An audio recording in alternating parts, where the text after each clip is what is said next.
Magandang araw muli mga bata. Ang ating pag-aaralan ngayong araw ay Filipino 2, ika-4 na markahan.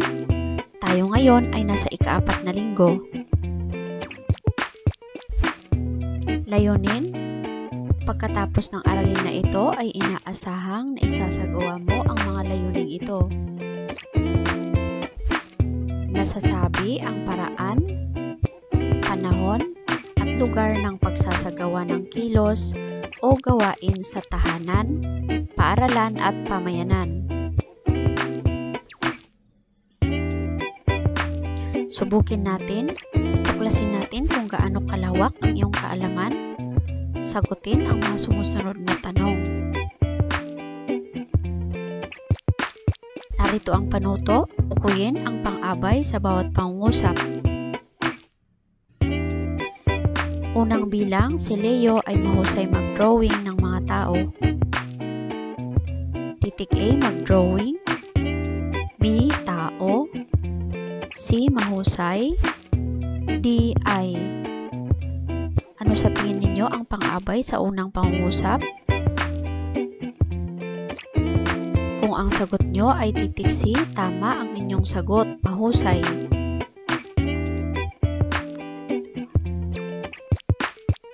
Sa ikalawang bilang, nalinisan ng maigi ang sasakyan ninyo. A, maigi. B, ng. C, sasakyan. D, nalinisan. Alin naman ang pang-abay sa ikalawang bilang? Kung ang sagot nyo ay titik A, tama ang inyong sagot, maigi.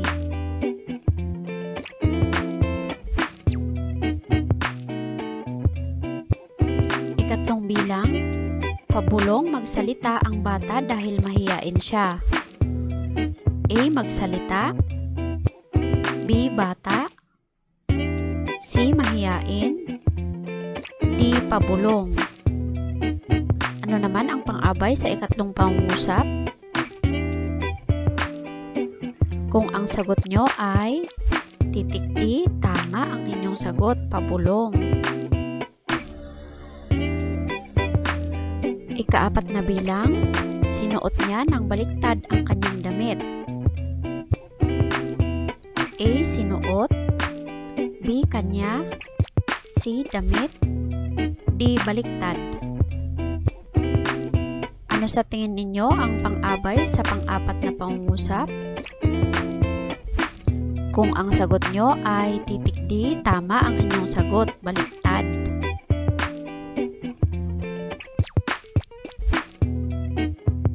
Ikalima, ang bangko ay matatagpuan sa dulo ng Ayala Avenue. A, bangko. B, dulo. C, Ayala Avenue. D, matatagpuan. Ano sa tingin ninyo ang pang-abay naman sa ikalimang pangungusap?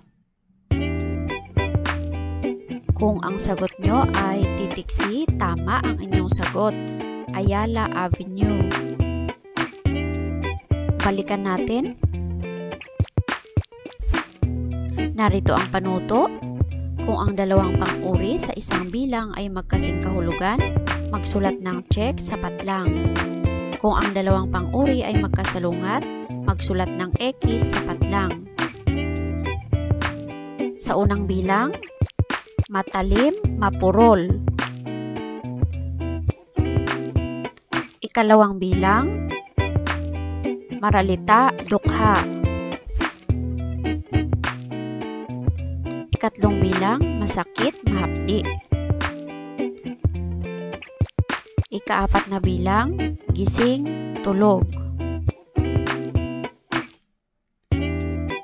Ika-5 bilang, masaya, maligaya. Sabay-sabay nating sagutan. Ang sagot sa unang bilang ay tama, X. Ang matalim at mapurol ay magkasalungat. Sa ikalawang bilang naman ay tama, check. Ang salitang maralita at dukha ay magkasing kahulugan. Sa ikatlong bilang naman ay tama, check. Ang salitang masakit at mahapdi ay magkasing kahulugan. Sa ikaapat na bilang naman ay tama, X. Ang salitang gising at tulog ay magkasalungat. Sa ikalimang bilang naman ay tama, check. Ang salitang masaya at maligaya ay magkasing kahulugan. Tuklasin natin. Basahin natin ang maikling talata. Pumunta ang mag-anak na Preklaro sa market noong nakaraang buwan. Maingat na isinakay ng kanyang ama ang kanilang mga anak sa taxi. Masayang naglaro ang magkakapatid sa time zone. Pagkatapos, sabay-sabay silang kumain sa Jollibee, ang paboritong kainan ni Andrew. Naintindihan mo ba ang talatang binasa mo? Ngayon, kung naintindihan mo ang talatang binasa mo, sagutin ang mga katanungan. Saan nagpunta ang pamilyang Preklaro? Tama, nagpunta ang pamilyang Preklaro sa market. Kailan sila nagpunta sa market? Magaling! Pumunta sila sa market noong nakaraang buwan.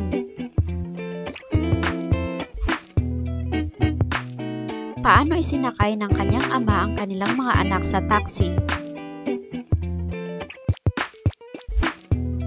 Tama, maingat na isinakay ng kanyang ama ang kanilang mga anak sa taxi.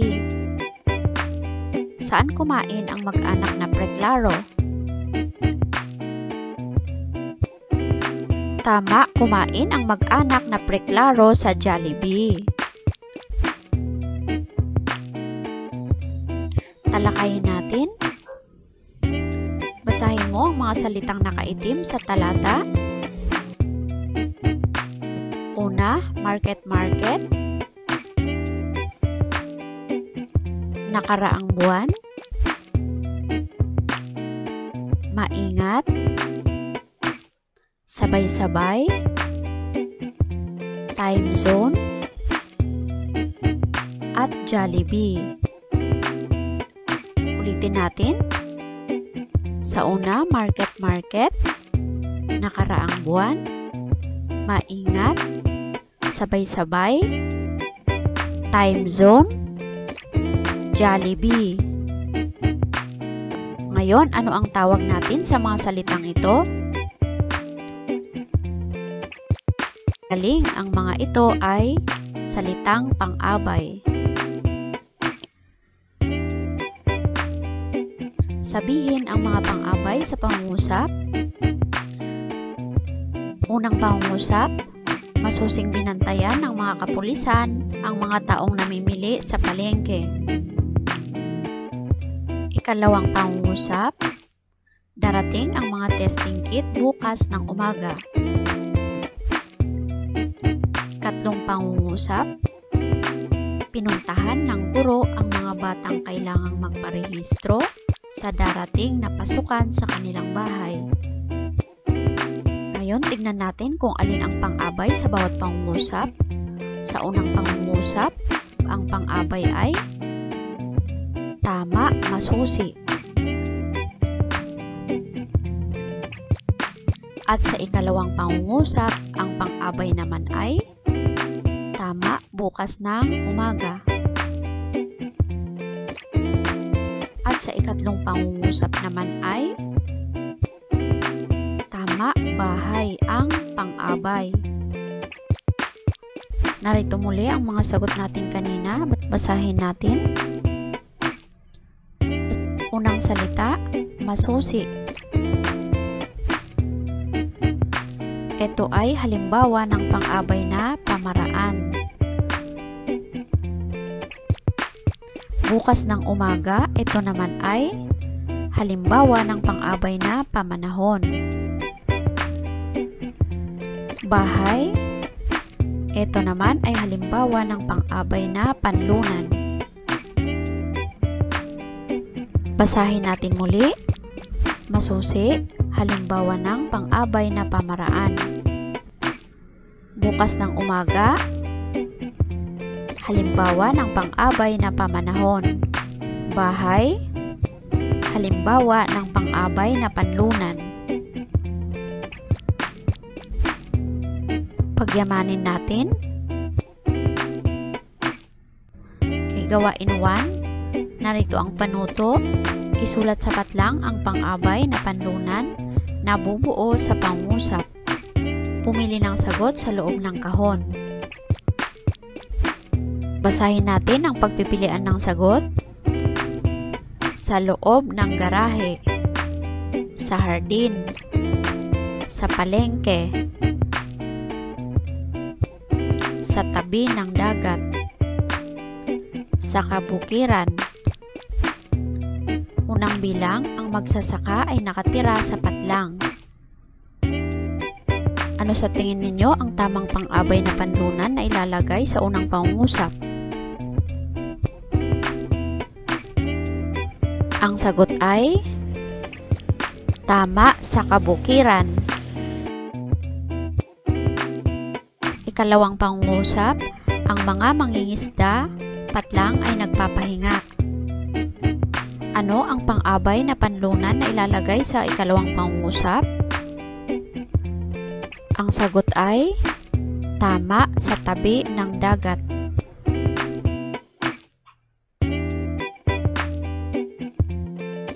Katlong bilang, patlang ka makakabili ng mga sariwang gulay. Ang pang-abay na panlunan sa ikatlong bilang ay tama, sa palengke. Ikaapat, nagdidilig ng mga halaman, patlang si Ate Carla. Ang pang-abay na panlunan sa ikaapat ay tama, sa hardin.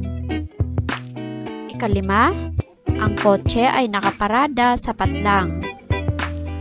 Ang pang-abay na panlunan sa ikalima ay tama, sa loob ng garahe.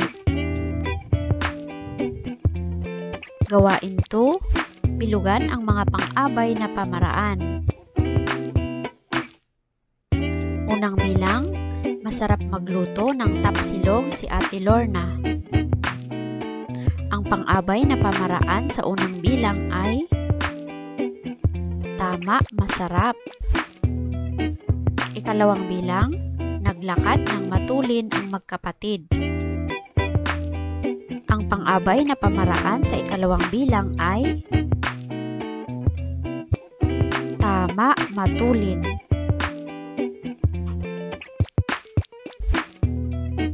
Ikatlong bilang, dali-daling tumakbo si Alicia sa kanyang inay. Ang pang-abay na pamaraan sa ikatlong bilang ay tama, dali-daling. Ikaapat na bilang, niyakap ni Aling Dina ng mahigpit si Alicia. Ang pang-abay na pamaraan sa ikapat na bilang ay tama, mahigpit. Ikalimang bilang, naunawaan mo ba ng mabuti ang leksyon? Tanong ni Aling Dina. Ang pang-abay na pamaraan sa ikalimang bilang ay tama, mabuti. Sa gawain 3, ikahon ang mga pang-abay na pamanahon. Unang bilang, tuwing alas 5 ng umaga gumigising si Aling Dina. Ikalawang bilang, naglalaba ng mga damit si Aling Dina araw-araw. Ikatlong bilang, darating na maya-maya ang mga bata mula sa paaralan. Ikaapat na bilang, nagkaroon kami ng maikling pagsusulit kanina, sabi ni Alicia. Ikalimang bilang, nagsisimba ang buong pamilya tuwing linggo. Ngayon, ikahon natin ang mga pang-abay na pamanahon. Tignan natin kung tama ang inyong mga kasagutan. Sa unang bilang, ang pang-abay na pamanahon ay tama, tuwing alas 5 ng umaga. Ikalawang bilang naman ay tama, araw-araw ang pang-abay na pamanahon. Sa ikatlong bilang, ang pang-abay na pamanahon naman ay tama, maya-maya. At sa ikaapat na bilang naman ay tama, kanina. Ito ang salitang pang-abay na pamanahon. At sa ikalimang bilang naman ay tama, tuwing linggo. Ito ang pang-abay na pamanahon. Basahin natin muli ang mga salitang pang-abay na pamanahon. Una, tuwing alas 5 ng umaga. Ikalawa, araw-araw. Ikatlo, maya-maya. Ikaapat, kanina. Ikalima, tuwing linggo. Tandaan natin, ang pang-abay ay mga salitang naglalarawan sa paraan, panahon, at lugar ng pagsasagawa ng mga salitang kilos o pandiwa.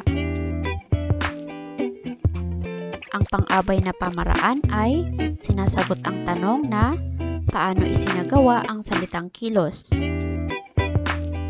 At ang pang-abay na pamanahon ay sinasagot ang tanong na kailan isinagawa ang salitang kilos. At ang pang-abay na panlunan naman ay kung saan isinagawa ang salitang kilos.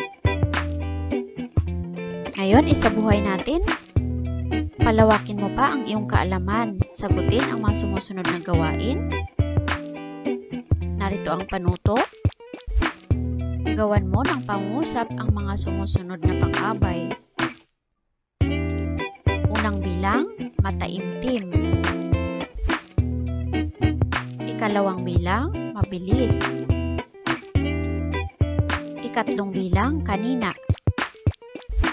Ikaapat na bilang, kahapon.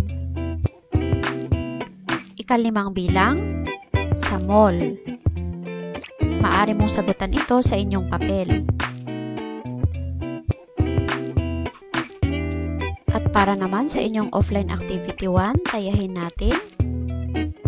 Ito ay gawain na naglalayong matasa ang antas ng inyong pagkatuto. Narito ang panuto. Piliin ang mga pang-abay sa pangungusap. Bilugan ang letra ng tamang sagot. Unang bilang, binibisita nila ang kanilang lolo at lola buwan-buwan. A. Binibisita. B. Kanila. C. Buwan-buwan. D. Lolo.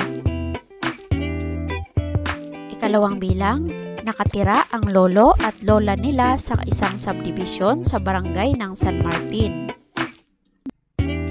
A. Nakatira. B. Sa isang subdivision sa barangay ng San Martin. C. Lolo. D. Lola. Ikatlong bilang, masayang nakipagkwentuhan si Lolo Pedring sa kanyang mga apo. A. Masaya. B. Mga apo. C. Lolo Pedring. D. Nakipagkwentuhan.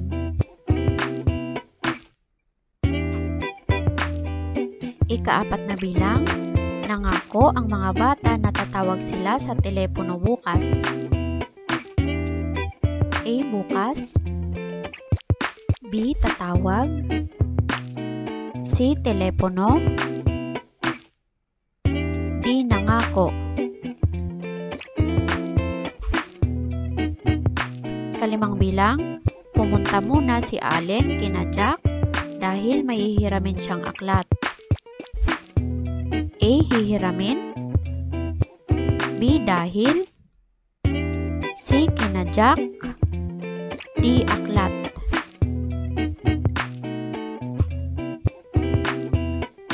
Para sa inyong offline activity 2, gawin natin. Gumawa ng maikling talata o dialogo na ginagamitan ng pang-abay. hingin ang tulong ng iyong magulang o kapatid. At dyan nagtatapos ang ating aralin mga bata. Paalam!